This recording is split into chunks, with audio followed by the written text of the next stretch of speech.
और हैप्पी रेखा new year बहन ठीक दीदी। है? बहुत टाइम बाद देख रही हूँ रेखा बहन को। हाँ दीदी बहुत टाइम बाद है।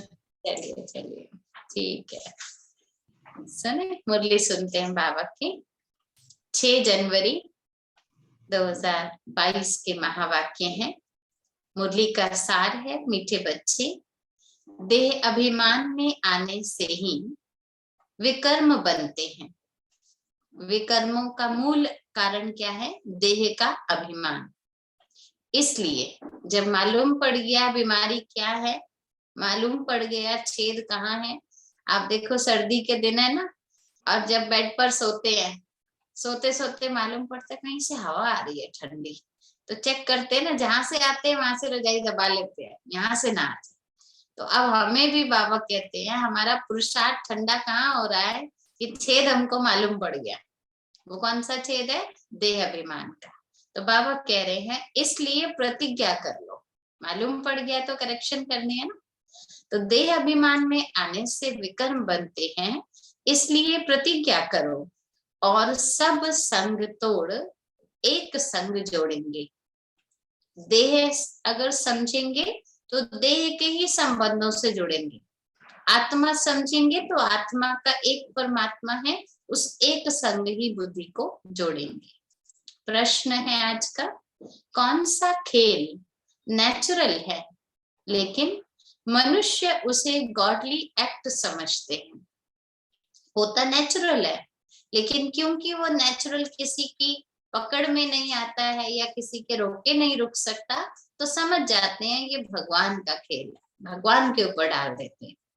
उत्तर है ड्रामा में यह है, जो नेचुरल क्लेमिटीज आती हैं, विनाश के समय एक ही समुद्र की लहर में सब खंड टापू आदि खत्म हो जाते हैं, जिसका रिहर्सल अभी ही होता रहता है।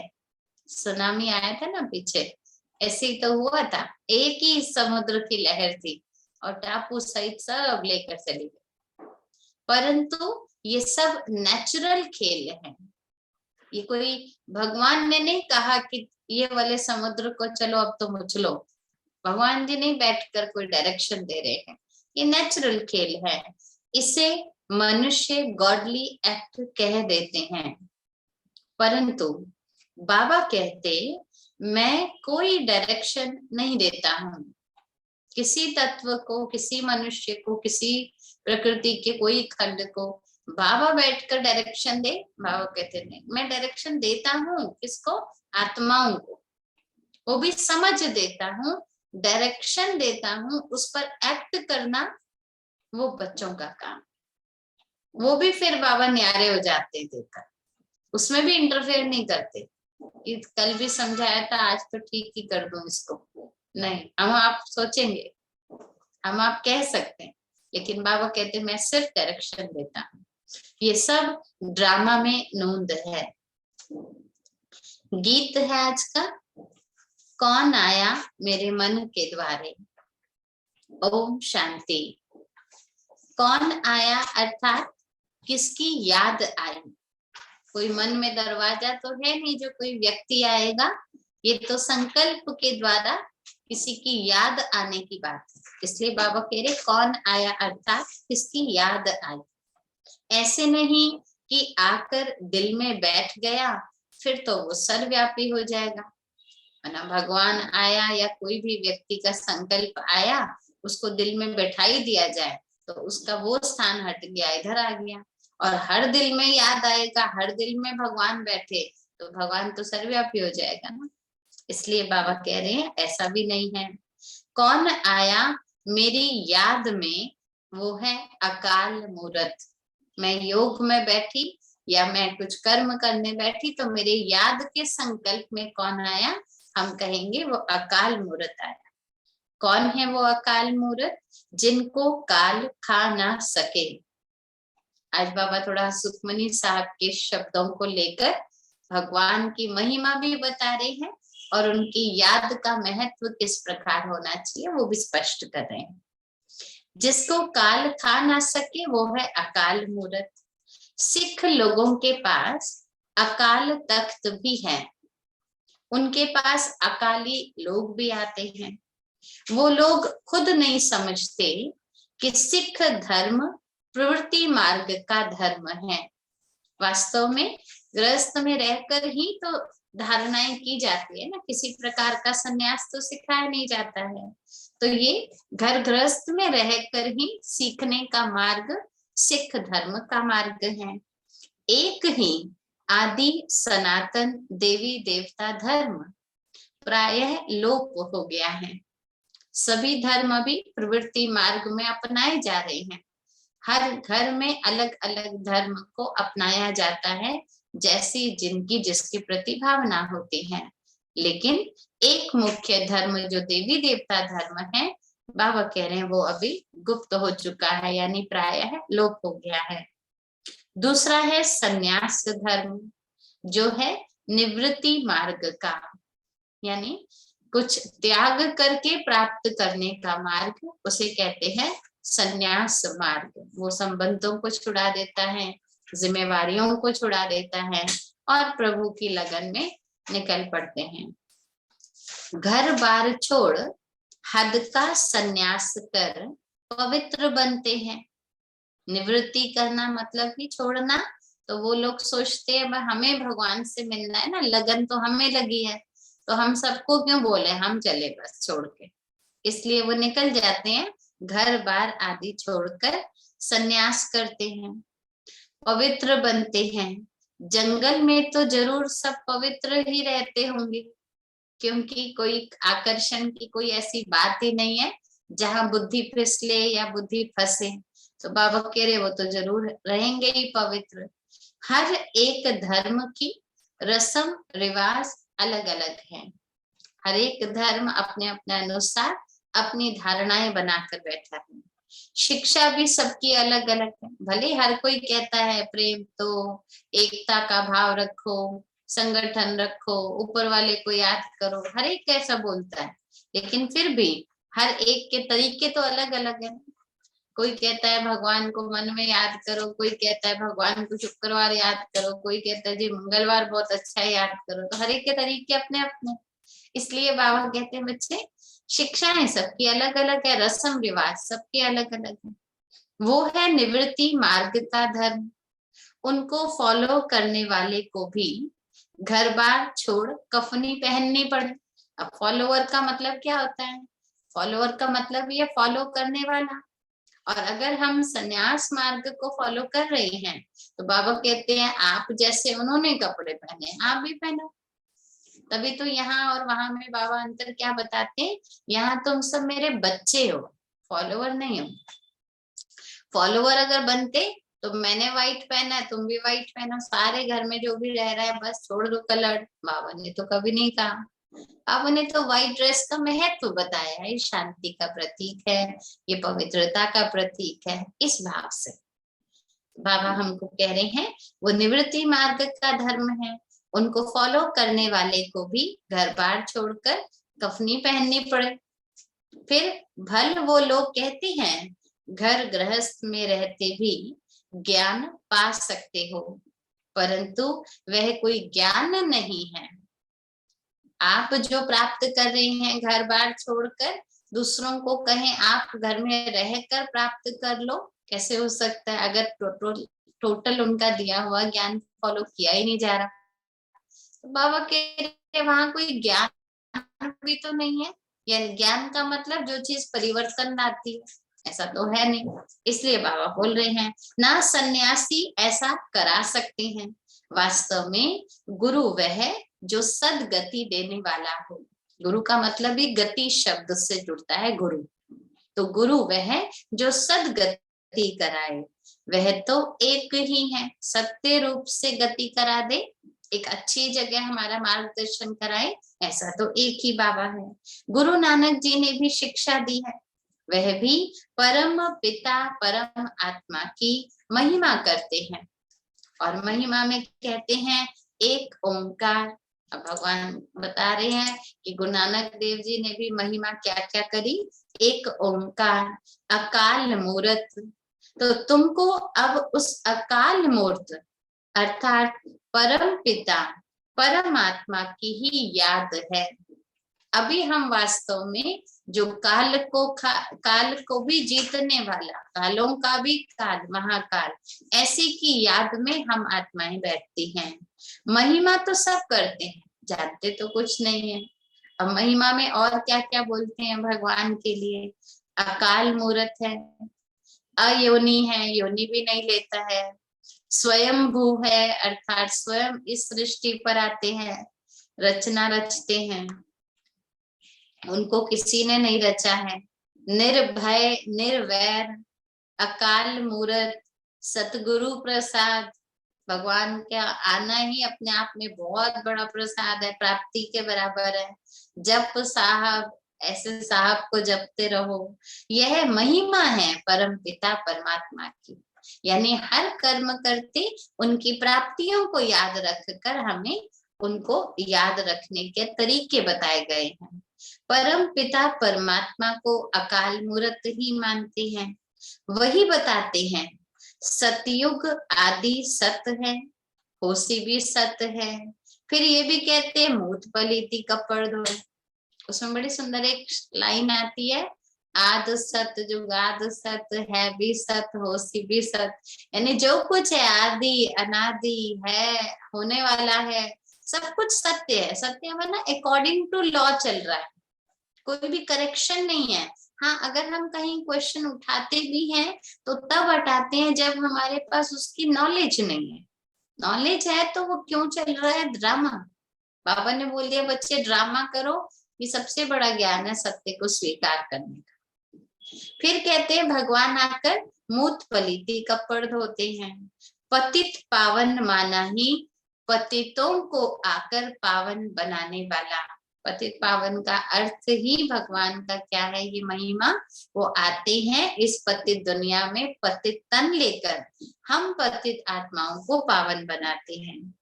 तो मैले कुचैले कपड़े ही तो धोए ना। आत्मा जो पतित बन गई है, मैली हो गई है, उसको ही तो साफ किया। साफ करते हैं तो उनकी महिमा गाई जाती है।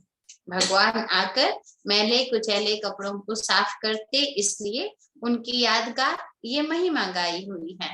फिर कहते हैं अशंख चोर हराम खोर। माना दुनिया में ये बहुत मान्यता है, खासकर वो नानक देव जी ने कहा था कि सारी दुनिया चोर भरी पड़ी है। क्यों?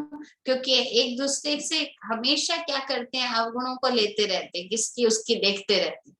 अवगुण कभी भी कोई दिखाता नहीं है, लेकिन क्यों सबके पास पहुंच जाती है? क्योंकि चोरी करके व्यक्ति ले लेता, गुण नहीं उठा रहा आज।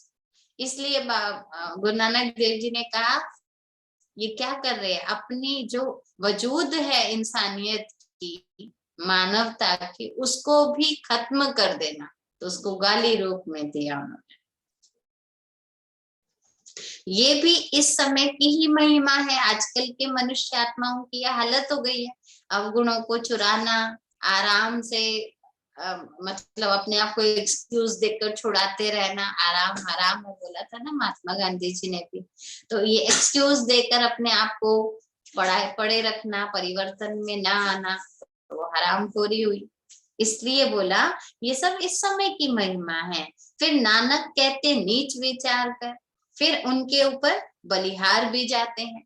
अगर कोई व्यक्ति, ऐसा व्यक्ति अपने आप को महसूस करे कि हाँ मेरे ये कर्म ऐसे हैं, तो क्या कहते हैं, प्रभु अब जैसा हूं तुझ पर मैं बलिहार जाता हूँ, कुछ है नहीं काम का, तो भगवान पर ही बलिहारेंगे।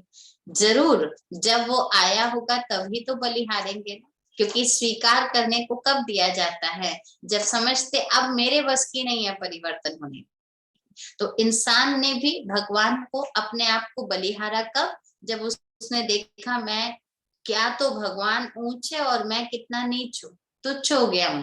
अब प्रभु मैं आप पर अर्पित, अब आप ही मेरे जीवन का सहारा, आप ही मुझे बदलोगे, क्योंकि मैं खुद में बदलने के लिए असमर्थ हूँ। तो बाबा मतलब सुखमनी साहब के अनुसार बाबा बता रहे हैं बात कि जरूर भगवान जब आए तो सोचा कि मैं नीच विचार का हूँ, मतलब कमजोर हूँ, अब तो भगवान पर ही अर्पित हूँ, भगवान ही ठीक करेगा। तो बलिहार जाते हैं। बाबा कहते हैं हाँ मैं आकर उनका भी उद्धार करता हूँ। जो समझते हैं हम नहीं बदल सकते, भगवान उनको भी बदलते हैं। इसलिए भगवान की महिमा में और क्या गायन है? अहिल्याओं का उद्धार किया, गणिकाओं का उद्धार किया, साधुओं का भी उद्धार करने मुझे आना पड़ता। माना पतित का मतलब बाबा बता रहे हैं कि हर धर्म के अनुसार, चाहे हिंदू धर्म में अहिल्या गणिकाएं दिखाई, चाहे सन्यास धर्म में साधु प्रवृत्ति ने अपने आप को हैंड ओवर कर दिया भगवान पर, तेरे ही जिम्मे तू से, चाहे गुरु नानक जी के सिख धर्म के अनुसार अपने आप को नीच और अशंख चोर बताकर किया, लेकिन हर रूप से मनुष्य ने अपने को जब कमजोर समझा तो किसको हैंड ओवर कर दिया अपना जीवन? परमात्मा को कर दिया। अपने को कमजोर समझकर हैंड ओवर मत करो, अपना अनादि स्वरूप याद रखकर हैंड ओवर करो। मैं क्या था, अभी फिर मुझे वैसा बनना है। तो ये अंतर है शास्त्र मत के अनुसार और ईश्वरीय मत के अनुसार। तो बाबा बता रहे हैं अब ये है बेहद की बातें, जरूर बेहद का मालिक ही तो आकर समझाएंगे। उद्धार करने तो मैं ही आया हूँ हर धर्म का, लेकिन हर धर्म के अनुसार कैसे मैं सबका उद्धार करता हूँ ये तो मैं ही आके बताऊंगा। ब्रह्मा विष्णु शंकर ये भी तो मेरी रचना है ना। ब्रह्मा द्वारा आदि सनातन देवी देवता धर्म की स्थापना, फिर शंकर द्वारा अनेक धर्मों का विनाश। दूसरे जो भी आते हैं, अब अन्य धर्म में और इस धर्म में क्या अंतर है? दूसरे जो भी धर्म आते हैं वो धर्म स्थापक सिर्फ अपने धर्म की स्थापना करने के लिए आते हैं, उनको वापस ले जाना नहीं आता किसी को। वो सिर्फ धर्म की स्थापना करते, यानी एक ट्रैक बता देते, एक नया रास्ता रस्म रिवाज बता देते, लेकिन छूटे कैसे ये किसी को भी नहीं मालूम है। ऐसे नहीं कि वो गुरु लोग सदगति दे देते हैं, सदगति किसी की करते नहीं, उनको वंशावली ही पूरी वृद्धि नहीं हुई तो फिर सदगति कैसे करेंगे?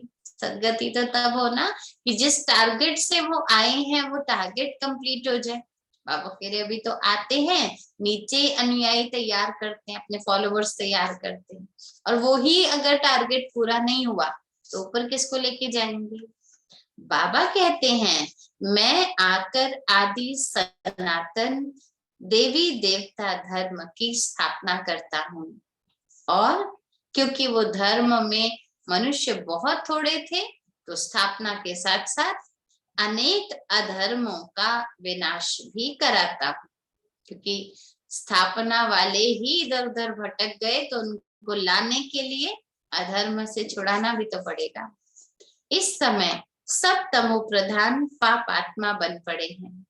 मनुष्य जो इस बेहद ड्रामा के पार्टधारी हैं उन्हों को मालूम होना चाहिए कि सृष्टि चक्र कैसे फिरता है। बाप आकर हम बच्चों को त्रिकालदर्शी बनाते हैं।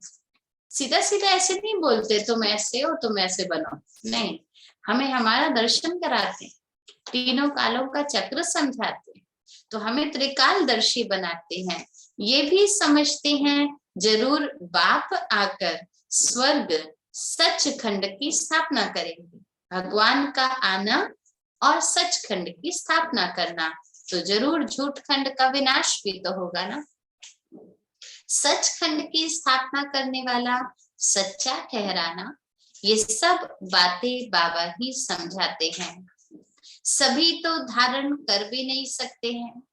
जो बाबा समझा रहे हैं एक्यूरेट आत्मिक स्वरूप में रहकर बाबा की बात को धारण कर लेना, सब तो कर भी नहीं सकते हैं। क्यों नहीं कर सकते? रीजन सुनिए। बाबा कह रहे हैं क्योंकि सब देह अभिमानी है। भगवान की बात को सुनने के लिए उन जैसा बनना पड़ेगा, तब वो बात समझ आएगी। तभी तो माँ बाप भी कई बार बच्चों को समझाते हैं, पढ़ाते, तो क्या कहते हैं, अभी नहीं समझ रहे हो, बड़े हो जाओगे ना पता चलेगा तुम्हें कि मैं क्यों तुम्हें ऐसा कहा करते थे। कहते हैं ना ऐसा, वो क्यों कहते हैं? क्योंकि कुछ लेवल पर आने पर ही कई बार वो बात समझ आती है।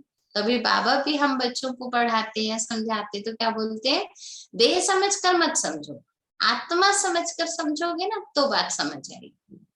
तो देह अभिमान होता है इसलिए धारण नहीं कर पाते हैं। जितना देही अभिमानी बनेंगे, दो बातें बाबा खास बता रहे हैं, जितना देही अभिमानी बनेंगे अर्थात अपने को आत्मा अशरीरी समझेंगे।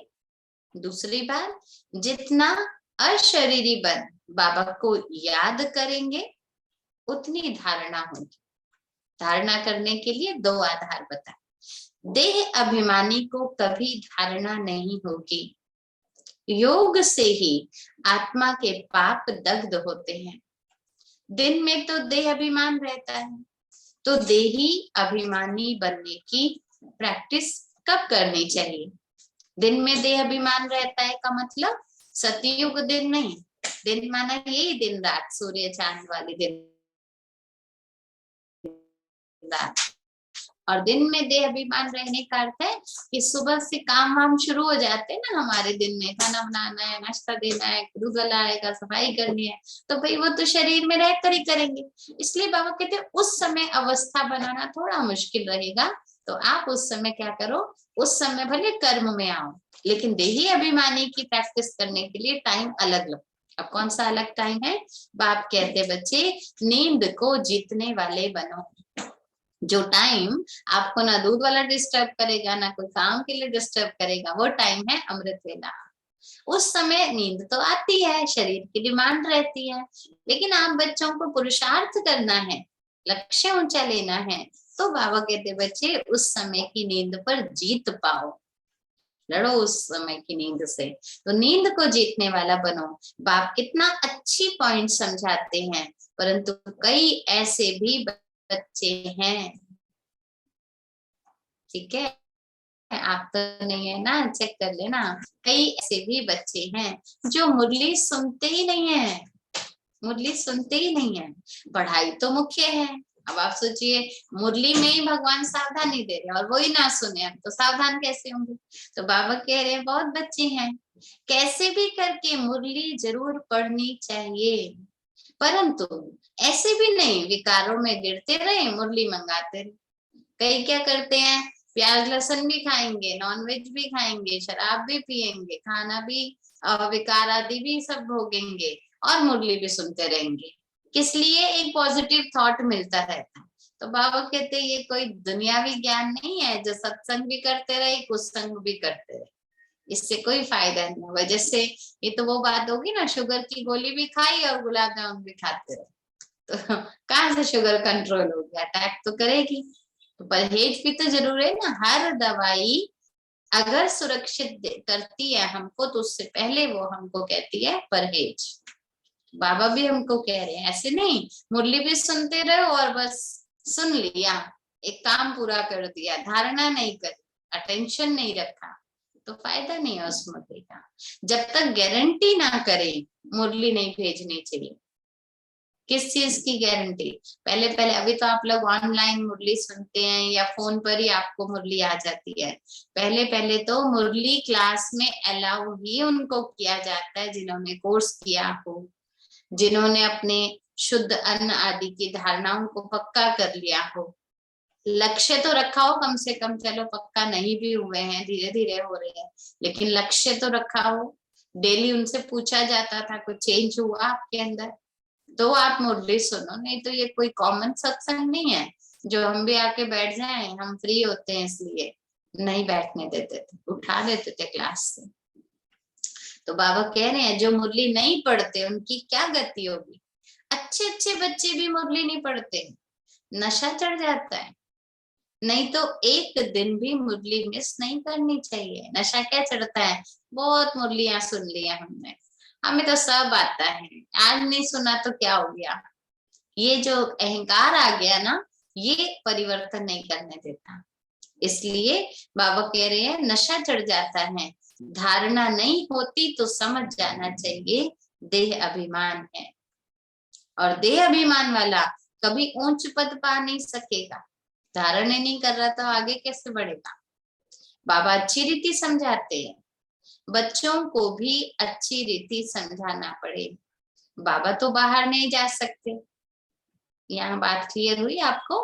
बाबा हमको मुरली में समझा रहे हैं, हम अज्ञानियों के पास जाते हैं जिनको बाबा का नहीं मालूम, हमें उनको अच्छी तरह समझाना चाहिए, क्योंकि बाबा थोड़ी ना जाएगा सब जगह समझाने। बाबा ने हमें समझा, हमारा फर्ज है आगे जाके समझाना। जैसे कंपनी का डायरेक्टर थोड़ी ना कोई चीज को सेल करने के लिए घर घर जाता है, उन्होंने सेल्स एग्जीक्यूटिव रखे होते हैं, सेल्समैन रखे होते हैं ना, डायरेक्टर थोड़ी खुद जाएगा। ऐसे ही बाबा कहते हैं हम बच्चे सेल्समैन से बाबा की दुकान के ज्ञान रत्नों के, तो हमें अपनी धारणा करके अनेक आत्माओं को ये ज्ञान दान देना है। बाबा बच्चों के आगे समझाते हैं, ये बड़ी नशे की बात है। भगवान अज्ञानियों से बात नहीं करता, भगवान ज्ञानी बच्चों से बात करते। तो हम सब कौन है? भगवान के ज्ञानी बच्चे हैं, ये गर्व की बात है हमारे लिए। और बाबा ज्ञानी बच्चों से बात कर रहे हैं। ये बड़ी मम्मा भी गुप्त है। बड़ी मम्मा कौन है? ब्रह्मा बाबा। बाबा मम्मा को तो मातेश्वरी कहते ही थे, लेकिन मम्मा के भी निमित्त जो बनी अडॉप्ट करने के लिए वो है ब्रह्मा। तो बाबा कहते बड़ी मम्मा भी गुप्त है। ब्रह्मा बाबा भी कोई बाहर जाएगा थोड़ी ना, उनको कोई क्या समझेगा, साधारण वेश में देखेंगे। शक्तियां बाहर जा सकती हैं, इसीलिए बहनें सेवा के लिए जाती हैं। कॉन्फ्रेंस होती है, उसमें आदि सनातन देवी देवता धर्म का तो कोई प्रतिनिधि है ही नहीं, क्योंकि मनुष्यों को तो पता ही नहीं देवता धर्म होता भी है। ये भी पॉइंट्स तुमको समझानी चाहिए। और जो भी धर्म पिता आते हैं वह सिर्फ धर्म स्थापन करने के लिए आते हैं। बार बार बाबा पक्का करा रहे हैं, अन्य धर्म पिताओं में और परम पिता में क्या अंतर है? धर्म पिता आते हैं केवल धर्म स्थापन करने के लिए, अधर्म का विनाश करने नहीं आते। लेकिन परम पिता आते हैं सत्य धर्म की स्थापना करने और अधर्म का विनाश करने के लिए। ये कब होता है? ये केवल संगम युग पर ही होता है। क्यों संगम पर होता है? जबकि तुम्हारी एकदम उतरती कला हो जाती है। बोला ना, नीच विचार आ जाते हैं, यानी हम अपने आप को ऊंचा श्रेष्ठ कभी मान ही नहीं सकते। क्या कहते थे ज्ञान से पहले? भगवान की चरणों की धूल है हम। कभी सोचते थे हम देवता हैं? कभी नहीं सोचते थे। चरणों की भी धूल, सोचिए कितना छोटा विचार हो गया था अपने प्रति हमारा।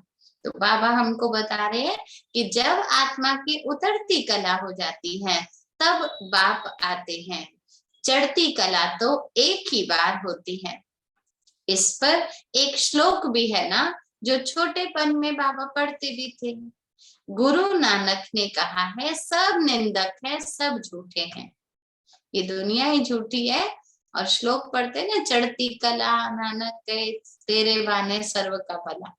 तो पढ़ते तो थे, लेकिन कौन सी चढ़ती कला ये किसी को मालूम नहीं था। कोई भी पवित्र तो यहाँ रहता नहीं है। सिख धर्म में अकाली होते हैं जिनके ऊपर काला चक्र आदि भी दिखाते हैं। वो भी कड़ा पहनकर पवित्र रहते हैं, धारणाएं करते हैं, उनको अकाली बोल दिया जाता है। ये है स्वदर्शन चक्र, ये भी पवित्रता की निशानी है। बाकी कोई काला चक्र लगाने की बात नहीं है। बाबा कह रहे हैं स्वदर्शन चक्र फिराते रहो। जितना स्वयं का दर्शन करोगे उतनी पवित्रता मेंटेन रहेगी। माना कोई भी गड़बड़ हुई, खुद को देखा मैं आत्मा क्या कर रही हूँ, तो ठीक कर देंगे ना, करेक्शन करेंगे, तो पवित्रता की बात हो गई। कंगन भी बांधते हैं, ये भी पवित्रता की निशानी है।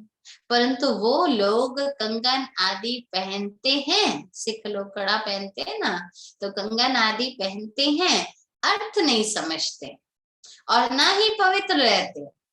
अर्थ भी नहीं समझते और उनको ये भी नहीं पता कि ये पवित्रता की निशानी। तो बाबा कह रहे ना ही पवित्र रहते हैं। हिंदू धर्म वाले जनेऊ आदि पहनते हैं, है ना। पंडित खासकर जो ब्राह्मण धर्म के होते हैं ना, वो शादी से पूर्व या कैसे भी जनेऊ पहनाया जाता है। अब जनेऊ किस लिए पहनाते हो? भी पवित्रता की निशानी। अभी आज से आपका गृहस्थ धर्म प्रारंभ हो रहा है, तो आप भगवान को याद किए बिना कोई कार्य नहीं शुरू करेंगे। जनेऊ वो तो इसीलिए बनाया जाता है। आजकल तो सब कुछ उड़ा दिया है। आजकल तो ऐसी कोई फॉर्मेलिटीज रही ही नहीं है। ब्राह्मण कुल है उत्तम, उसमें भी फिर बड़ी चोटी रखते हैं। ब्राह्मण लोग यादगार रूप में अपनी चोटी भी बना के रखते हैं, परंतु पावन कोई भी बनता नहीं। माना धर्म को बाह्य रूप से अलग अलग तरीके से अपनाते तो हैं, मनुष्य आज भी अपना रहे हैं, लेकिन उसकी जो धारणा का महत्व था, ऐसा महत्व भी कोई रखता नहीं है। इसलिए बाबा कह रहे पावन तो कोई अभी बनता नहीं है। पतित पावन एक ही परम पिता परमात्मा है, जो आकर सबको पावन बनाते हैं। ऐसे नहीं कि बुद्ध, क्राइस्ट आदि भी कोई पतित पावन थे, नहीं। गुरु तो दुनिया में अनेक है। सिखलाने वाले को भी गुरु कहते हैं, पढ़ाने वाले को भी गुरु कहते हैं। बाकी सतगुरु, गुरु बहुत है, लेकिन सतगुरु सर्व का सदगति दाता, पतित पावन एक ही शिव बाबा है। सबको पावन बनाकर साथ में ले जाने के लिए बाबा कहते मैं ही आता हूँ। ज्ञान सागर के साथ मददगार तुम ज्ञान गंगाएं भी हो। हम बच्चों को बाबा कहते हैं तुम ज्ञान गंगाएं भी हो। गंगा नदी पर भी देवी का चित्र बनाकर रख दिया है। वो देवी गंगा देवी है बोलकर स्त्री रूप में चित्र बनाकर रख दिया है। अब वास्तव में तो ज्ञान गंगाएं तुम हो। बाबा कहते भगवान का ज्ञान अनेक आत्माओं को दे रही हो, आत्मा को पवित्र बना रही हो, तो सच्ची सच्ची ज्ञान गंगा तो कौन हो? तुम हो। कोई एक देवी मूर्ति रूप में थोड़ी ना वहां बैठी है। अभी तुम्हारी पूजा तो होती नहीं है, ठीक है, क्योंकि तन तो हमारा पतित है ना। तो बाबा कह रहे भी तुम्हारी पूजा तो होती नहीं है, क्योंकि अभी तुम बच्चे लायक बन रहे हो, पुजारी से पूज्य बन रहे हो, फिर तुम्हारा पुजारी बना खत्म हो जाएगा। अभी तो हम बन रहे हैं, तो इसलिए कभी कभी हम खुद भी लेने वाली लाइन में खड़े हो जाते हैं। लेकिन बाबा कह रहे हैं आगे चलकर जब पवित्र बन जाएंगे तो तुम्हारा पुजारी बना समाप्त हो जाएगा। ये राज बाप समझाते हैं, परंतु कोई की बुद्धि में बैठता नहीं है। भगवान समझा रहे हैं, लेकिन समझने के लिए बुद्धि का पवित्र होना जरूरी है ना। वो नहीं होता तो बैठता नहीं है। बाबा कहते कदम कदम बाबा की श्रीमत पर चलना है। कदम कदम बाबा की श्रीमत पर चलना है। देह अभिमान छोड़ते रहो। श्रीमत पर चलना चाहिए, और पहली श्रीमत है देह अभिमान छोड़ते रहो। ये सब मित्र संबंधी आदि सब खत्म होने वाले हैं। हम सब चले जाएंगे, ये दुनिया रहेगी, लेकिन हम सब परिवर्तन के लिए ऊपर जाएंगे। बाप कहते बच्चे ये दुनिया भी एक ही है, बस नई से पुरानी होती है। सृष्टि एक ही है, लेकिन ये नई से पुरानी होती है। मैं नई सृष्टि का रचयिता हूँ, परंतु आता हूँ पतित सृष्टि में। नई सृष्टि माना सुखमय, पवित्रमय, शक्तिशाली, और वहां मेरी जरूरत नहीं। तो बाबा कहते जब जरूरत हो मैं तो तब आऊंगा ना। तो मैं आता पतित सृष्टि में हूँ, तभी तो मुझे पतित पावन कहा जाता है। तो जरूर पतित दुनिया कभी होगी ना, और पावन भी बनेगी। पावन दुनिया में पतित कोई होते नहीं है। परमात्मा को हेवन स्थापन करना है, इसलिए उनको हेवनली गॉडफादर कहा जाता है। क्राइस्ट हेवन नहीं स्थापन करते हैं। हाँ, उस समय जो आत्माएं ऊपर से आती हैं वह सतो प्रधान होती हैं। बाकी और कोई भी पतित से पावन नहीं बनता, नहीं बना सकता। जब तक ऊपर से आत्मा कोई आई है वो पावन थी, तो वही पवित्रता को पहचानती है। बाकी कोई आकर यहाँ से ही पावन बनाए, इतनी पवित्रता का ज्ञान इस धरा पर किसी को नहीं है। तुम बच्चों को अभी बाबा का बनकर ऐसा कोई विकर्म नहीं करना जो तुमको पतित पने का टाइटल मिले। है ना। बाबा का बनने के बाद हमारी दृष्टि, हमारी वृत्ति, हमारी कृति पतित विकारी जैसी ना हो, हमारे अंदर वो भावना हो। देह अभिमान से ही विकर्म बनते हैं, तुम गारंटी करते हो। और संग तोड़ एक संग हम जोड़ेंगे, बस बाबा से मन ही मन में हम गारंटी करते हैं। हमें किसी को शो करने की जरूरत नहीं है, रहना सबके बीच में है। सबके बीच में रहते हुए भी बाबा से मन में प्रॉमिस करे, बाबा ये सब है लेकिन तू मेरा ही है और मैं तेरी ही हूँ, मुझे ये मालूम है, मुझे किसी को बताने की जरूरत नहीं। तो ये है बुद्धि से कमिटमेंट करना और संग तोड़ एक संग जोड़ना। तो अभी तुम प्रतिज्ञा पूरी करो, सिर्फ बोलो नहीं। क्योंकि भक्ति में ना आदत हो गई है बोलने की, बाबा ये करेंगे, हम ये करेंगे। बाबा कह रहे भी सिर्फ बोलो नहीं, अभी करो। अगर बोला और किया नहीं तो दंड खाएंगे। अभी बाबा थोड़ा स्ट्रिक्टनेस भी तो दिखाएगा, ये थोड़ी ना सिंपली सुन सुनकर चले जाए। बाबा कहते फिर दंड खाएंगे। ग्रंथ में भी लिखा हुआ है, चढ़ती कला तेरे भाने सर्व का भला। अक्षर बहुत अच्छे हैं, परंतु जो कुछ पढ़े अभी तुम्हें उसको भूलना है। बाबा कहते हैं बच्चों के नाम भी पूरे याद नहीं, क्योंकि शिव बाबा को मुझे याद करना है ना। कई बच्चे बाबा को बोलते, बाबा आपको याद है पिछली बार मैं आया था मिलने के लिए, साकार में ब्रह्मा बाबा से मिलते थे ना, तो ऐसा पूछते थे कई बच्चे। तो बाबा कहते मुझे बच्चों के नाम पूरे याद नहीं है। क्यों नहीं याद है? क्योंकि मुझे तो शिव बाबा को याद करना है। और बाबा कई बार बहुत प्यार से कहते थे, बच्चे तुम वर्षा दोगे मुझे जो मैं तुम्हें याद करूं। बाबा बहुत प्यार से बोलते थे, बच्चे कहते थे हाँ बाबा हम भी बाबा को याद करेंगे। तो बाबा जैसे ना हंसी हंसी में बात समझाया करते थे कि बच्चे जब ये बाप नहीं याद करा तो तुम क्यों किसी को याद करते हो। बाबा कह रहे हैं शिव बाबा को याद करेंगे। बाप कहते हैं फिर खुश रहो, आबाद रहो, ना बिसरो ना याद। बिसरो ना भूलो, ना बिसरो ना याद रहो। ऐसा काम भी नहीं करो जो तुम्हें कोई याद ही ना करना चाहे, और ऐसा भी नहीं करो जो तुम याद रहते हो। बाबा पर सौंप दो, बाबा को सामने रखो।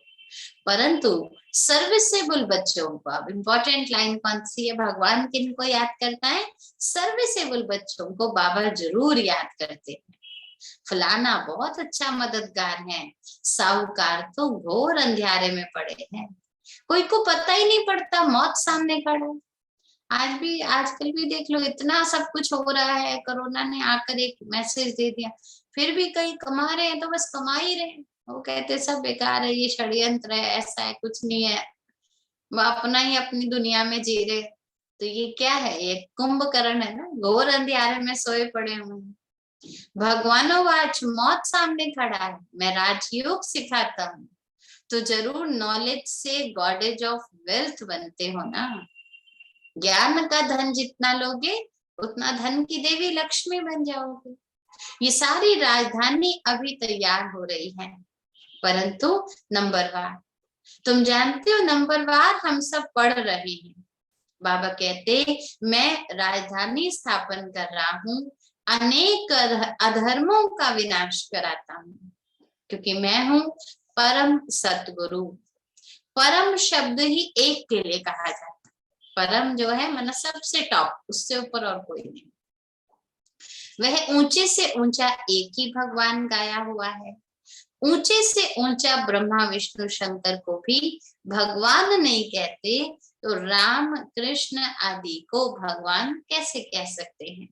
माना नेक्स्ट रचना शिव बाबा की, ब्रह्मा विष्णु महेश, उनको ही भगवान नहीं देवता कहते हैं, तो फिर राम कृष्ण आदि तो और नीचे की बात है ना। वह तो ज्ञान का सागर पतित पावन है। भक्त भगवान को याद करते हैं, ब्रह्मा विष्णु शंकर को थोड़ी कोई याद करेंगे। ये सभी अभी व्यभिचारी बन पड़े हैं। पहले तो एक ही निराकार को याद करते थे, अभी दुनिया व्यभिचारी बन गई है। इसलिए कभी विद्या चाहिए तो किसी को याद करो, शक्ति चाहिए तो किसी को याद करो। अब ऐसा हो गया है ना, क्योंकि कमजोर हो गए हैं मनुष्य, बेहद को भूल गए हैं, तो रिटेलर्स में ढूंढते रहते हैं छोटी छोटी चीजें। कितनी अच्छी अच्छी बातें धारण करने की हैं, है अच्छी बातें। हाँ जी, अच्छा, फिर बाबा अगली लाइन देखो क्या कह रहे हैं। कितनी अच्छी अच्छी बातें हैं धारण करने की, लेकिन जो करेगा सो पाएगा। अच्छा तो सभी कह रहे हो, लेकिन बाबा आगे क्या बताना चाह रहे हैं, जो करेगा सो पाएगा। तुम ज्ञान नदियां हो, ज्ञान गंगाएं हो, तुम नदियों का किनारा है। सागर का तो कोई किनारा होता ही नहीं है, सागर कहीं जा नहीं सकता है, वो जड़ सागर ही नहीं जा सकता है, तो चैतन्य की बात है। सागर तो अथाह है ना, नदियां आकर मिलती हैं उसमें। और नदियों को ही क्या बोला जाता है, बैंक्स भी बोले जाते हैं ना, उनके किनारे दिखाए जाते हैं। लेकिन सागर को तो अथाह बेहद, एक जगह खड़े होंगे दूसरी जगह नहीं देख सकते, दैट इज सागर। तो उसमें एक तूफान की लहर उठी कितना नुकसान कर देती है, जड़ सागर जो होते हैं स्थूल। विनाश के समय जोर से तूफान आएगा, सब खंड टापू आदि खलास हो जाएंगे। नेचुरल क्लैमिटीज आदि में देरी नहीं लगती है, परंतु मनुष्य नेचुरल क्लैमिटी को गॉडली एक्ट कह देते हैं। तभी तो कहते हैं ना, शंकर जी ने विनाश किया। इतना मुझे याद है, हम छोटे थे तो कभी बिजली कड़कती थी ना, तो मम्मी कहती थी देखो इंद्र देवता ना नाराज हो गए आज बिजली कड़क रही। सोचिए भगवान भी नाराज हो जाए आपस में, या युद्ध हो गया उनका तो ऐसा बारिश आ जाएगी, अभी बहुत हो जाएगा। तो शुरू से जैसे एक दहशत बिठा रखी होती थी, देवताएं भी ऐसा करते हैं। तो इंसान सोचता था देवताएं नाराज होते हैं, लड़ते हैं, प्लानिंग प्लॉटिंग करते हैं, तो इंसान ने कर लिया क्या हो गया। क्योंकि मनुष्य की बुद्धि ऐसी हो गई ना, तो उसने देवताओं को भी उसी नजर से देखा। तो बाबा हमको बता रहे हैं, तो विनाश की एक्ट तो नेचुरल क्लैमिटी है। बाप कहते हैं मैं कोई ऐसा डायरेक्शन नहीं देता, भाई इधर से तूफान जाओ, उधर जाके बढ़ो, पानी इधर जाओ। बाबा क्यों करेगा ऐसा। बाबा कहते मैं ऐसा कोई डायरेक्शन नहीं देता, ये ड्रामा में नोंद है। और बाबा ने बहुत अच्छा एक मुरली में बताया था कि बच्चों ने प्रकृति से खिलवाड़ किया है, अब प्रकृति अपना स्थान लेती है। होता तो है ना, हर चीज का एक्शन का रिएक्शन का लॉ है इस सृष्टि का। तो हमने पानी को सुखा सुखा कर जमीन ली, पानी हमें सुखा देती, ले लेती अपनी जमीन वापस। हम ही एयर को पॉल्यूटेड करते हैं, फिर वो हमारे को पॉल्यूशन में ऑक्सीजन कम कर देती है। तो गड़बड़ तो यहाँ से ही चल रही है ना। इसलिए बाबा कहते हैं नेचुरल क्लैमिटीज है, ये तो कल्प कल्प आनी है, सब खंड खत्म होंगे, एक भारत खंड रह जाएगा, उसकी भी तैयारी हो रही है। और देखो कितनी वंडरफुल बात है, हमारे विदेश के भाई बहन भी सुन रहे हैं ये लाइन कि कोई खंड नहीं रहेगा, सब खत्म। लेकिन बहुत प्यार से सुनते हैं, उनको डाउट नहीं होता, क्योंकि वो अपने आप को समझते हैं हम इसी भारत खंड के निवासी हैं, अविनाशी खंड। बाकी रिहर्सल तो होती रहेगी, ये नेचुरल खेल बना हुआ है। तुम शिव शक्तियां हो, पहले बोला तुम नदियां हो, फिर बोला तुम ज्ञान गंगा हो, अब बाबा बोल रहे तुम शिव शक्तियां हो। कहाँ भी जाकर तुम समझा सकती हो, तुम सब चाहते हो शांति स्थापन हो, परंतु तुम जानते हो शांति कहाँ मिलेगी। जाकर समझाना उनको, आप चाहते हो ना शांति स्थापन हो, मालूम है शांति कहाँ मिलेगी, सुख कहाँ होगा, दुख कहाँ होगा, ये सब समझने की बातें। अभी तो दुख धाम है, यही भारत सुख धाम था, आदि सनातन देवी देवताओं का राज्य था। कलयुग है दुख धाम, तो अब इस दुख धाम का विनाश जरूर होना है। पहले अंत होकर फिर आदि होनी, सफाई होगी तो उस पर नई चीज रखी जाएगी ना। सूक्ष्म स्थापना चल रही है, लेकिन स्थूल पहले अंत होकर फिर आदि होगी। मुख्य अनेक धर्म तो है ही, सॉरी मध्य में अनेक धर्म तो है ही, सतयुग में एक धर्म होगा। ये ड्रामा का चक्र है, इसमें 4 धर्म मुख्य हैं। एक धर्म का टांग गुम हो चुकी है, 4 धर्मों पर ये पूरी सृष्टि चल रही है, लेकिन एक धर्म की जो टांग है देवता धर्म, वो हल्की सी बाबा कहते गुम हो चुकी है। तो कैसा चलेगा फिर, वो लंगड़ा लंगड़ा के चलेगा ना। तो देवता धर्म अभी गुम हो गया है, तो देवता धर्म स्थापन करने वाला कौन बताओ, परम पिता परमात्मा ब्रह्मा द्वारा स्थापना करते हैं। देवता धर्म देवताओं का आधार लेकर ही स्थापना की जाती है। वास्तव में तुम प्रजापिता ब्रह्मा की औलाद हो, शिव की भी औलाद हो। निराकार रूप से शिव की औलाद, साकार रूप से ब्रह्मा की औलाद। ब्रह्मा की औलाद होने के कारण आपस में तुम भाई बहन हो। तुम जानते हो हम अभी उनके बने हैं, ब्रह्मा के द्वारा अभी हम शिव बाबा के बने हैं। परम पिता परमात्मा पहले आकर ब्राह्मण धर्म रचते हैं, क्योंकि एकदम हम अपने आप को स्वीकार करें ना, हम देवता थे, आज तक तो चरणों की धूल समझते थे, तो स्वीकार होता नहीं है।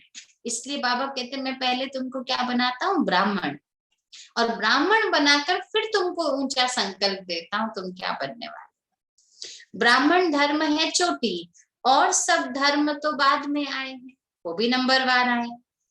आखिर में फिर बाबा लास्ट कहते आखिर में तुम्हारी प्रत्यक्षता होनी जरूर है, भले बाद में आए हैं कुछ भी है, लेकिन आखिर अभी नहीं भी मानने वाले तुम्हारी प्रत्यक्षता होगी जरूर, अंत में गएंगे। और अभी तो बहुत लोग मानते भी है ना, समय देखकर कि हाँ ये सत्य है। अच्छा, मीठे मीठे सिकिलते बच्चों प्रति माता पिता बाप दादा का याद प्यार और गुड मॉर्निंग। रूहानी बाप की रूहानी बच्चों को नमस्ते। हम रूहानी बच्चों की रूहानी बाबा को नमस्ते। शुक्रिया बाबा, शुक्रिया। धारणा के लिए मुख्य सार है, पहली पॉइंट, ज्ञान की धारणा के लिए जितना हो सके देही अभिमानी रहना है। जब तक देही अभिमानी नहीं रहेंगे ना, ज्ञान सुनेंगे लेकिन धारण नहीं होगा। तो ज्ञान की धारणा करने के लिए जितना हो सके देही अभिमानी रहना है। अशरीरी बनने का अभ्यास रात को जाग कर भी करना।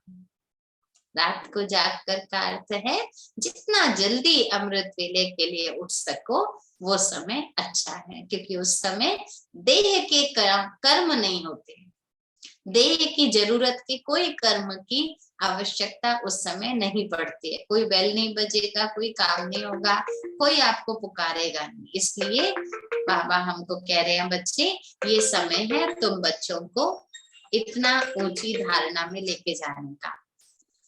सेकंड पॉइंट है कैसे भी करके मुरली रोज सुननी व पढ़नी है, कैसे भी करके।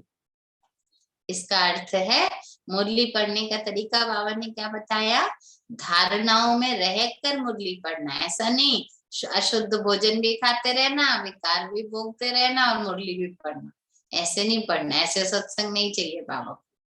बाबा को चाहिए कि लक्ष्य लेकर हम मुरली पढ़ें और फिर मुरली जरूर पढ़ें, तो लक्ष्य पर टिके रहने की ताकत मिलेगी हमको। कई कहते हैं हमने शुद्ध भी रहना शुरू कर दिया, शुद्ध खाना शुरू कर दिया, अब क्यों मुरली सुनने की जरूरत है, बन ही गए अब तो हम देवता। तो अब इसलिए जरूरत है ताकि हम उस पर टिके रहे, माया हमको वापस खींच ना ले, इसलिए मुरली सुनने की जरूरत है। तो कैसे भी करके मुरली रोज सुननी व पढ़नी है, एक दिन भी मिस नहीं करना, एक दिन भी। और संग तोड़ एक संग जोड़ने की प्रतिज्ञा करनी है। कोशिश करो बुद्धि को बुद्धि से ही सूक्ष्म रीति एक बाबा से जोड़े। आज का वरदान है बिंदु रूप में स्थित रहे, उड़ती कला में उड़ने वाले डबल लाइट भव। बिंदु रूप में स्थित रहे, उड़ती कला में रहे उड़ने वाले डबल लाइट भव। सदा स्मृति में रखो हम बाप के नैनों के सितारे, गॉड टाइटल, हम बाप के नैनों के सितारे हैं। नैनों में सितारा अर्थात बिंदु ही तो समा सकता है। इतनी बड़ी आंखों में क्या है सबसे बड़ी चीज, एक बिंदु ही तो है, वो बिंदु ही समा सकता है। आंखों में देखने की विशेषता किसकी है, बिंदु की है। वो छोटा सा बिंदु पे कोई जाली आ जाए, कुछ आ जाए, देखो देखना बंद हो जाएगा ना। तो बिंदु रूप में रहना यही उड़ती कला में उड़ने का साधन है। बिंदु बन हर कर्म करो तो लाइट रहेंगे। मैं नहीं कर रही हूँ, आत्मा बिंदु कर रही है, बस एकदम लाइट।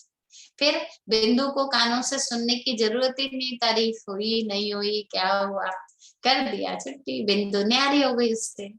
कोई भी बोझ उठाने की आदत ना, मेरा के बजाय तेरा कहोगे तो डबल लाइट बन जाओ। स्व उन्नति व विश्व सेवा के कार्य का भी बोझ अनुभव नहीं होगा। क्या करूं, मुझे बदलना है, मुझे ऐसा ठीक करना है, मुझे क्यों करना है, बाबा मेरे साथ है ना, बाबा कराएगा मुझे ठीक, बस मुझे बाबा की बात को याद रखना है। ठीक है, जब ऐसा करेंगे तो स्व परिवर्तन का कार्य या विश्व का कार्य वो भी हमें ऐसा लगेगा जैसे हम नहीं कर रहे, बाबा करा। डबल लाइट स्लोगन है, विश्व परिवर्तक वह है जो नेगेटिव को पॉजिटिव में परिवर्तन कर दे। अगर हम अपनी ही किसी नकारात्मक चीज को सकारात्मक नहीं बना सकते तो विश्व को क्या बदलेंगे हम। कोई हमें बोले पता है आपके लिए ऐसा कहा, अच्छा वाह मेरी बात हुई, वाह मैं तो बड़ी चर्चित हो गई, थैंक यू। अच्छा ले लो ना, पॉजिटिव ले लो। अच्छा उसने मेरे लिए इतना टाइम इन्वेस्ट किया, जरूर मैं कुछ अच्छा कर रही हूँ तभी मेरी बात हुई होगी, बहुत बढ़िया, सही जा रहे हैं।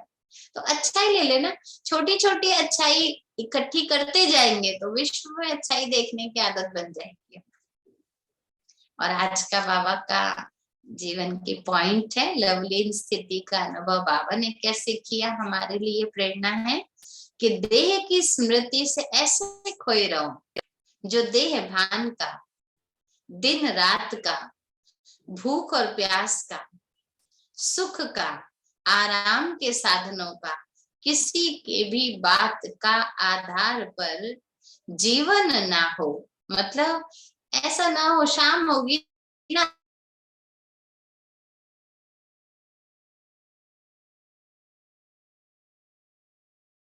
तब करेंगे योग, या थोड़ी ठंडी उतर जाए,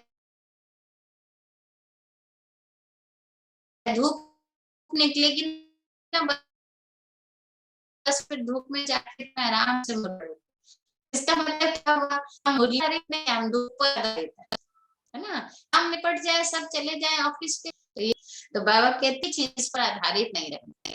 जैसे क्षमा ज्योति स्वरूप है, लाइट माइट रूप है, ऐसे क्षमा के समान स्वयं भी लाइट माइट रूप बन जाओ। लाइट माइट रूप का अर्थ होता है मैं बिंदु हूं, मुझे जब ताकत चाहिए बस तभी चाहिए, तभी चाहिए। मतलब मान लीजिए मैंने सोचा अभी मुझे मुरली पढ़नी है, तो मेरा इतना अंदर से अपने संकल्पों पे दृढ़ता हो, उस समय कोई मुझे आएगा ही नहीं डिस्टर्ब, मौका ही ऐसा बनेगा, आपने फटाफट सारा कुछ काम करके रखा और अपना बैठ के मुरली पढ़ने, और रियली उस थोड़े से समय के लिए बाबा ऐसा बिजी कर देगा बाकियों को, आपको कोई आएगा ही नहीं डिस्टर्ब करने।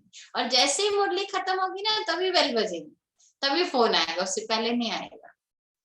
तो कैसे हुआ, क्योंकि मैं लाइट माइट स्वरूप हूँ, मैंने अपने आप को वो ताकत देकर आत्मा को स्वरूप में बिठा दिया, तो कोई बाह्य ताकत मुझे डिस्टर्ब नहीं कर, बजाय कि मैं बाह्य चीजों को पहले सेट करके फिर अपनी स्थिति बनाऊं। बाबा ये हमको लव में लीन रहना सिखाते हैं, ऐसे प्यार में समाएंगे हम बाबा। तो सारी मुरली आज देह अभिमान को मिटाने की, देही अभिमानी स्थिति में रहने की, और साथ साथ धारणा करने के ऊपर बाबा ने जोर दिया। सिर्फ हम टाइटल लेकर खुश ना हो, सिर्फ हम पॉइंट सुन के खुश ना हो, मुरली भी अगर मुरली से प्यार रख रही हैं तो मुरली भी धारणा तक लाने के लिए पढ़े सुने, सिर्फ अपना नियम पूरा करने के लिए मुरली ना पढ़े। ऐसी बाबा की हमारे आज की शिक्षा। ओम शांति। क्लियर है, किसी को कुछ पूछना तो नहीं है? दीदी लाइट एंड माइट को एक्सप्लेन कर देंगे रीना दोबारा, बहन लाइट एंड माइट को। दीदी एक ये मुझे तो बहुत अच्छे समझ में तो आई है। तो जैसे उन्होंने धारणा में भी देही अभिमानी बोला, फिर उन्होंने आत्म अभिमानी बोला, फिर बिंदु रूप को ध्यान करने को बोला, फिर लवली भी उन्होंने, तो ये सब एक ही चीज है ना दीदी? है एक ही चीज, लेकिन ये अवस्थाओं का लेवल है थोड़ा सा। जैसे है दूध ही धीरे धीरे धीरे बढ़ता है तो थोड़ा गाढ़ा हो जाता है, गाढ़ा दूध, फिर थोड़ा बना रबड़ी, फिर थोड़ा बना खोया, है ना, है दूध ही, लेकिन उसका लेवल बढ़ता जाता है ना, ऐसी अवस्था है। अंतिम रूप हमारा बीज रूप लवलीन अवस्था है, तो अंतिम रूप। बिंदु अगर हम ऐसे याद करते हैं कि मैं आत्मा बिंदु, बाबा भी बिंदु, और मैं उस बिंदु में समा गई। हाँ, हम ना जब बाबा की महिमा करते हैं तो महिमा करना माना लवलीन स्थिति, प्यार बढ़ता है ना बाबा की विशेषताएं सुनकर, तो वो है हमारी लवलीन स्थिति। हाँ, जब हम शरीर में रहते, मैं आत्मा ये कर्म करने जा रही हूँ, मैं आत्मा शरीर से देखने जा रही हूँ, तो ये है हमारी शरीर में रहते, देह में रहते देही अभिमानी स्थिति। लेकिन मैं देह से कुछ नहीं, सिर्फ आत्मा ही हूँ, बिंदु ही हूँ, बिंदु बाबा, बिंदु मैं, तो ये है अशरीरी स्थिति, शरीर ही नहीं है हमारा बिल्कुल। इसको बीज रूप स्थिति भी कहते हैं। इसको जब हम परमधाम में अनुभव करते हैं, लाल लाइट, बिंदु बाबा, बिंदु सारे, बिंदु मैं, तो ये बीज रूप स्थिति है। तो ये अलग अलग अवस्था अलग अलग इमेज को लेकर आती है, उस स्मृति को लाने के लिए। बस विदेही क्या है फिर? विदेही का अर्थ भी यही है, देह में रहते देह से न्यारे, विदेही माना आना और न्यारा होना। आना मतलब मैं बोलने के लिए आई हूँ, मान लीजिए मैं अभी आपसे बात कर रही हूँ तो मैं देह में आकर बात कर रही हूँ, एकदम न्यारी हो गई, मैं विदेही हो गई, ऐसा। एक होता है देह की स्मृति, मैं आंखों द्वारा देख रही हूँ, ये देही अभिमानी। लेकिन विदेही माना मैं देह में हूँ, मैं देह से अलग, ये विदेही हो। अशरीरी भी तो वही है ना, मैं देह अशरीरी। दीदी प्रवृत्ति और निवृत्ति मार्ग, लगभग ऐसा। दीदी प्रवृत्ति और निवृत्ति मार्ग को थोड़ा सा एक्सप्लेन कर देंगे? प्रवृत्ति मार्ग का मतलब घर गृहस्थ में रहते हुए, काम काज करते हुए। कई बार प्रवृत्ति का मतलब ये नहीं होता कि बहुत सारे रिश्ते नातों के बीच में जाओ, बाबा ने बोला प्रवृत्ति मार्ग में जाना, नहीं, ये घर भी तो, ये शरीर भी तो प्रवृत्ति है ना हमारी, हमें नहलाना है, खिलाना है, लेके जाना है, कमाना है, ये भी तो अपना धंधा धोरी है हमारी।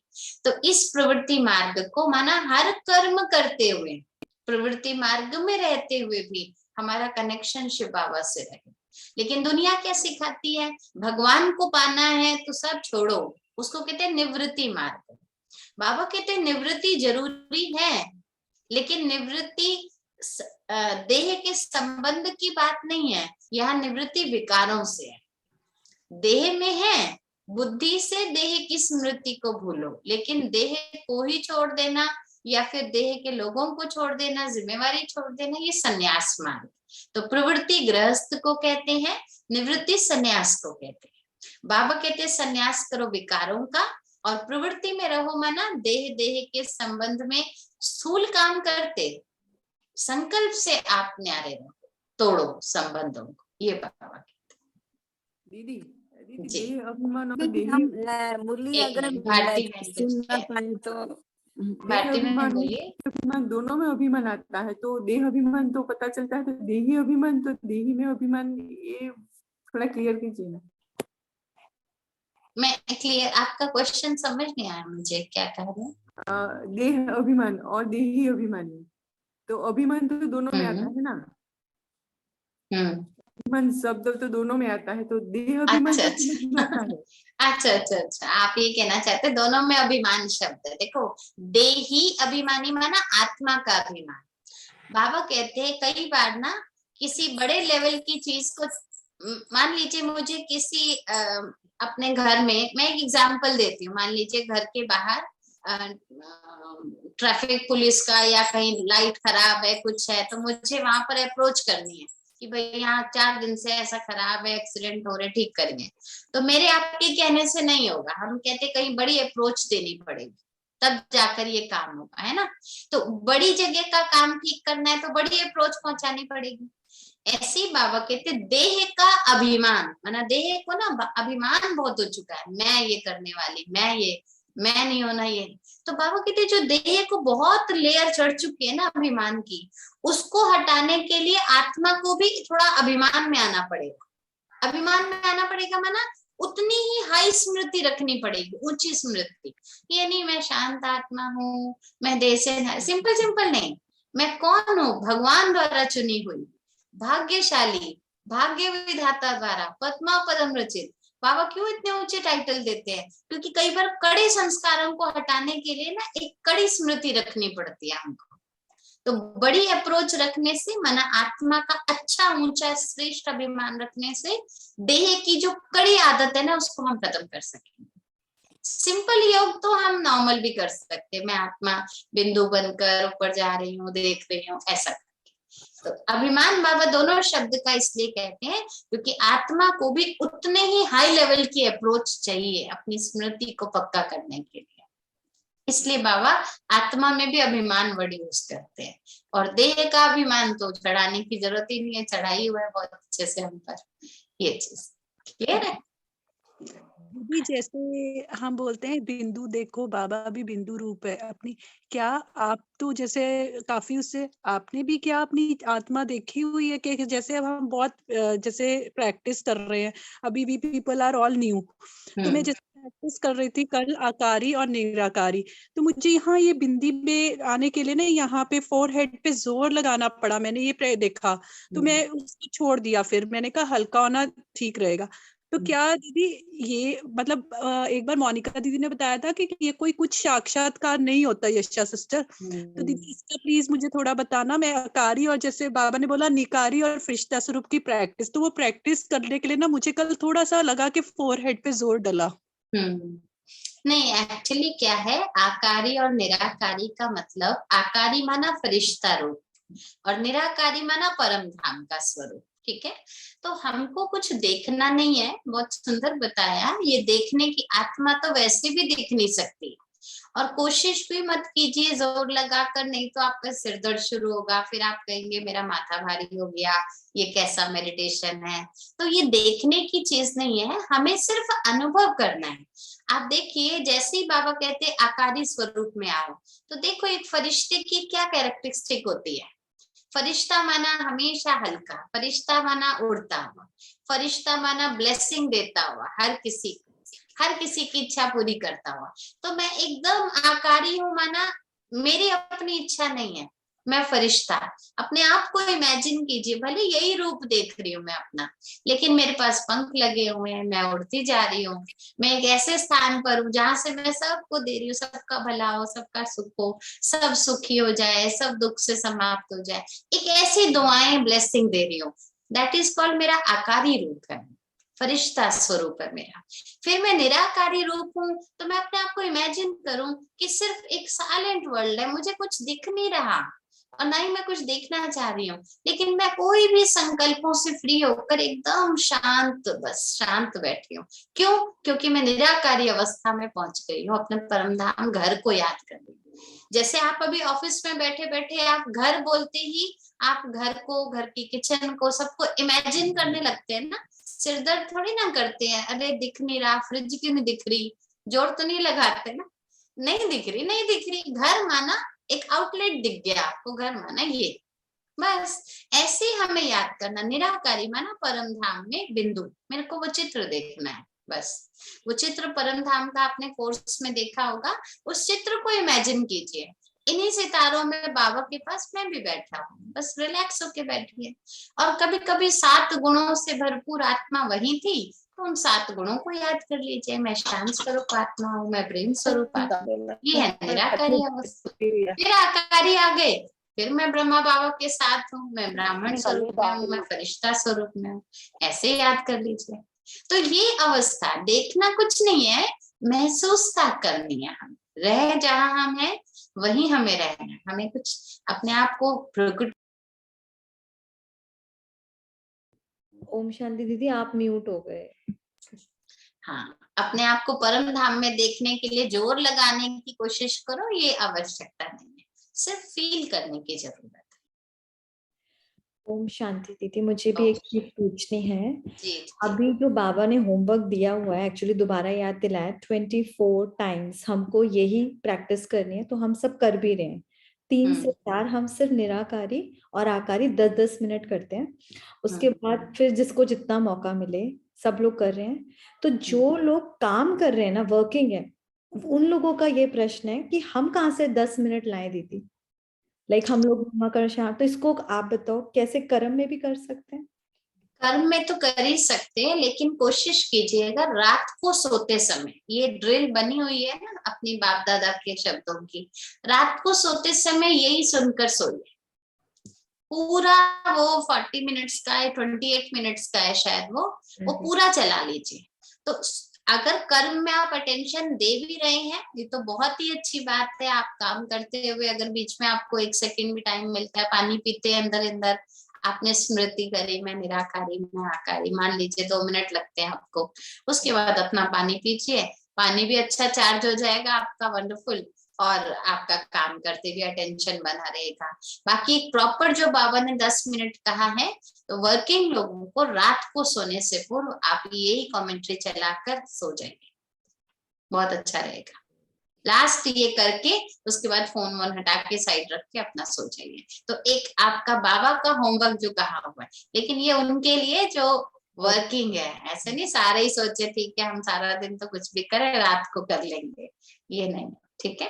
वर्किंग के लिए मैं ये कहती हूँ अच्छा है, इससे बाबा का होमवर्क भी रहेगा और रात को बहुत अच्छी अवस्था बनती है, बहुत ही बढ़िया अवस्था। मैंने खुद भी एक बार ट्राई करके देखा, तो अमृत वेला बहुत ब्यूटीफुल बनता है, ऐसे लगता है ऐसे बाबा उठाकर बिठा देता है, इतना इतना लाइट महसूस होता है, अलार्म की भी जरूरत नहीं पड़ती।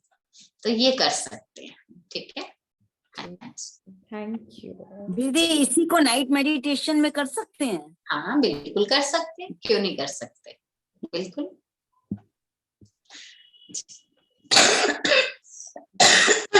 ओम शांति।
ओम शांति।